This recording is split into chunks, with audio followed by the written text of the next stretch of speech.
February 14ರಂದು ಎಲ್ಲ ಕಡೆ ಯುವಕರು ಪ್ರೇಮಿಗಳ ದಿನವನ್ನು ಆಚರಿಸಿದ್ದಾರೆ. ಹೀಗಿರುವಾಗ ಪವಿತ್ರಾ ಗೌಡ ಅವರು ಕೂಡ ವಿಶೇಷವಾಗಿ ಪ್ರೇಮಿಗಳ ದಿನವನ್ನು ಆಚರಿಸಿದ್ದಾರೆ. ವ್ಯಾಲೆಂಟೈನ್ಸ್ ಡೇ ದಿನದಂದು ನಟಿ ವಿಶೇಷವಾಗಿ ಏನು ಮಾಡಿದ್ದಾರೆ ಗೊತ್ತಾ?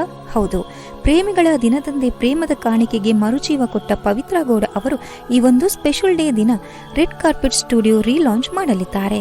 RR ನಗರದಲ್ಲಿರುವ ಪವಿತ್ರಾ ಗೌಡ ಒಡೆತನದ ರೆಡ್ ಕಾರ್ಪೆಟ್ ಸ್ಟುಡಿಯೋ ಈಗ ರೀಲಾಂಚ್ ಆಗಲಿದೆ. ಹೌದು, ಬೇಲ್ನಿಂದ ಹೊರಬಂದ ಮೇಲೆ ಸಕಲ ಸಿದ್ಧತೆಯೊಂದಿಗೆ red carpet relaunch ಮಾಡಲಾಗ್ತಿದೆ.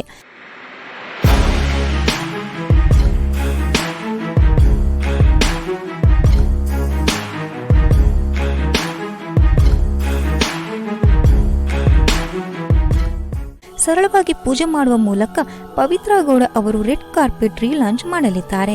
2022ರಲ್ಲಿ red carpet ಶುರು ಮಾಡಿದ್ದ ಪವಿತ್ರಾಗೆ ನಟ ದರ್ಶನ್ ಬೆಂಬಲ ಕೊಟ್ಟಿದ್ದರು. ಇದೀಗ ಮತ್ತೊಮ್ಮೆ ರೀಲಾಂಚ್ ಮಾಡುವ ಮುಖಾಂತರ ತಮ್ಮ ಪ್ರೀತಿಯ ಶಕ್ತಿಯನ್ನು ಮತ್ತೊಮ್ಮೆ ಪ್ರೂವ್ ಮಾಡಲಿದ್ದಾರೆ. ಅಷ್ಟೇ ಅಲ್ಲ, ಬಿಸ್ನೆಸ್ ಸಕ್ಸಸ್ಫುಲ್ ಆಗಿ ರನ್ ಮಾಡುವ ಭರವಸೆಯಲ್ಲಿದ್ದಾರೆ.